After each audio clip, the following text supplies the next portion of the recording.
Welcome to Expat Hoops, the show where we talk to basketball players who have played professionally overseas. Today we talk to Jeremiah Hill. He attended both Savannah State and Valdosta State before starting a pro career stateside in 2017, before going overseas in Russia. Before we talk to Jeremiah, I want to remind you to subscribe to our channel and hit the bell so you'll be notified every time we have new content. Now, if you'll join Tony and I in welcoming Jeremiah to Expat Hoops. Jeremiah, welcome to the show. Thank you guys for having me. So you actually started off, as we said off the top, at Savannah State and transferred to Valdosta State. What was that like in terms of transferring from one to the other? Well, the time that I was at Savannah State, we were Division One. Before they got to this whole, now they're in the Division Two thing. So it was definitely different.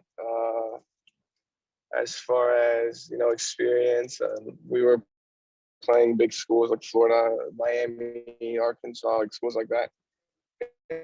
And to see, the different level of play at the time. And then to go to a Division Two where I feel it's very guard heavy.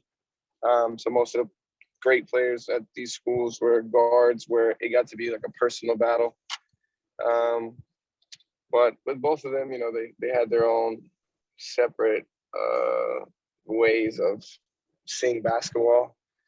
And I had a great time with both of them. Nothing bad to say. So after winding down at Valdosta State, when did you actually start thinking in terms of practically about going to play professionally? In terms of what were the things that you said, okay, I can play professionally, I'm going to go down that path? Well, I think ever since I was young, it's been, in the back of my mind that I was going to do what it took to get to be where I am now. And then I guess kind of maybe that summer after, when I was starting to really feel as though my game had, reached a new level, that I could do this.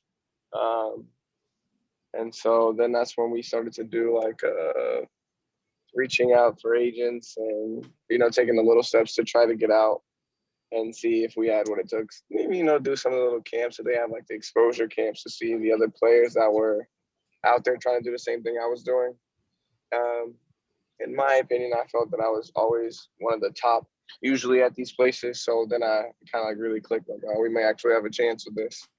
It's quite a unique experience that you had going from Division Two, going like that overseas, and going into a pro career, having some time stateside as you did. What did you think is the one thing, if you can point to anything that you took from your time, both in the ABA and the GLeague here stateside, that you took in your seasons that you've had now overseas?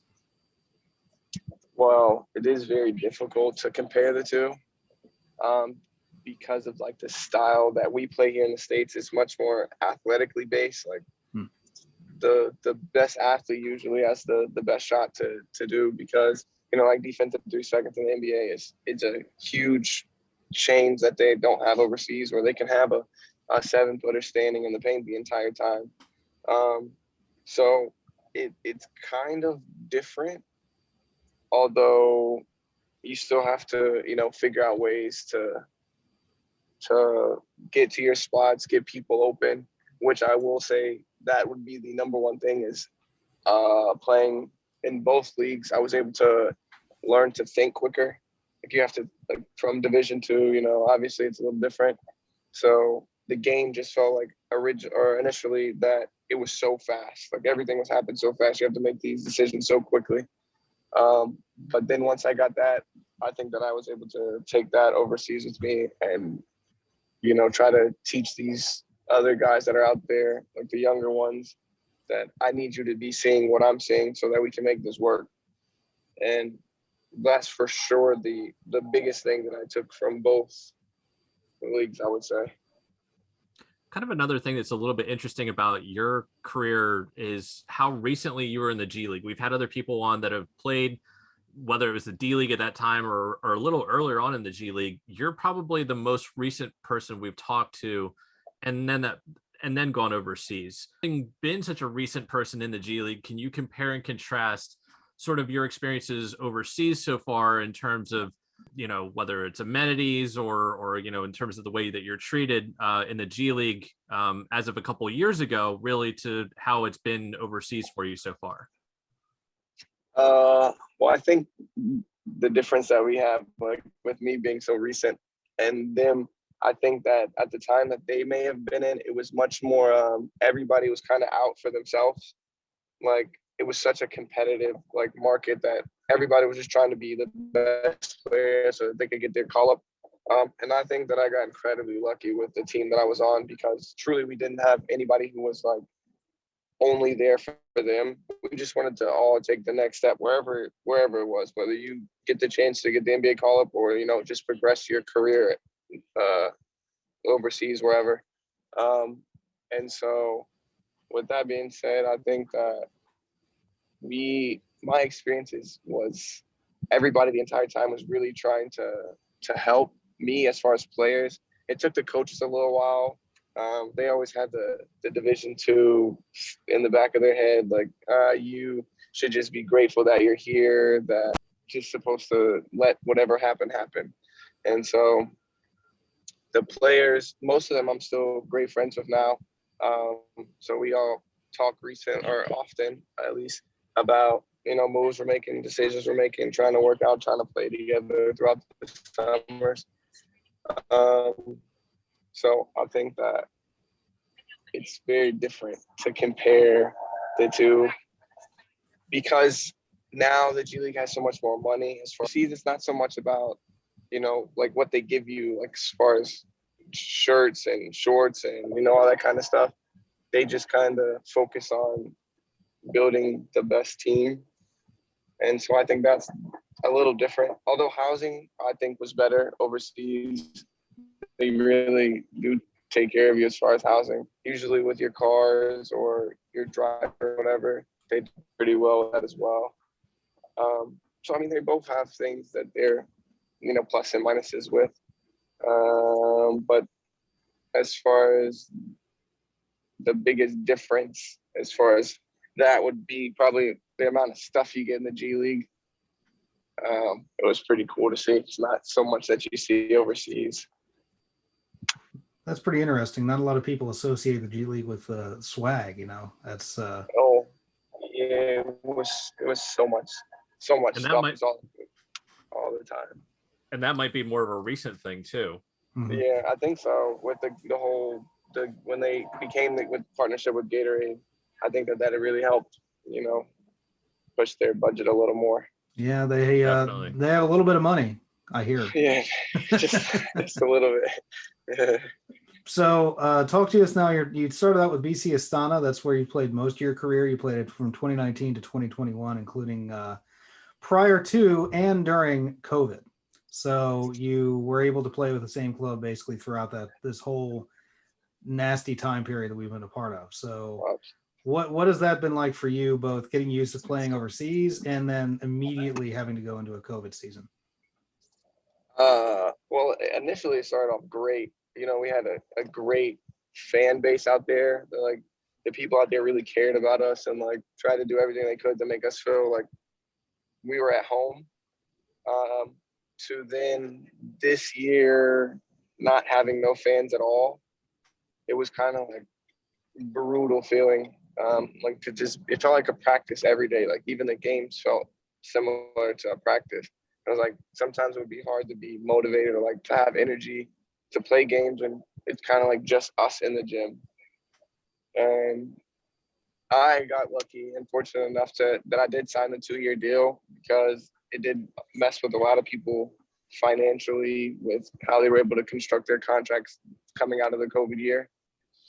But other than that, other than PCR tests all the time, this year wasn't too much different, just minus the fans. Travel was a little different because they wouldn't let us fly into Moscow, which was kind of like the central hub for us to go to wherever we had to go. But other than that, everything was pretty much the same as it was last year. It wasn't that too much that got changed. So off the court though, when you first went there, did you get to see some of the sites before basically things locked down? yes and no, because of how cold it is over there. Kind of hurt to be outside. So it wasn't like we were, at the time that we were there, it doesn't really get warm until like the very, very end of the season. And so the whole time I was there through the first COVID year, it was freezing. And so it was not much walking around that we did. To this past year, with everything being locked down, it was not that we do so much outside, because like our coach will have us doing team stuff kind of, where we're just all meeting and hanging out rather than walking around the city. So it wasn't too bad. Like I said, it was okay. It was nothing. It wasn't either way awful. And so Astana, the club you were with in Kazakhstan, as it was, when you're playing for that team, what was your biggest takeaway from now? You've been playing stateside, you've been playing in the minor professional leagues. Here you go over and play in professional league over there. You've gone through the Russia. What have you taken away from this experience so far that you can take into a career and kind of prolong this a little bit for yourself? Well, taking care of your body is one that I think, a lot of younger guys don't realize that it has a big effect, especially when you're playing for, durations 10 months. Like, like a little ankle injury, then you won't treat it and you'll just let it go. Then it turns to something bigger. Because when you're young, you can just kind of like bounce back from anything. You almost feel invincible. To now, it's like I'm in treatment every chance I get to make sure that I can continue to make this go on. Second would be to learn about the game, because overseas your brain takes you much longer in your career because of how tactical it is. Overseas, everything is much more focused on game plans and who can be the smarter team rather than who's the fastest, strongest, different schemes, different defenses, so stuff like that. And I think if you do the two, take care of your body and work to learn more about the game, that it helps you take your career much longer.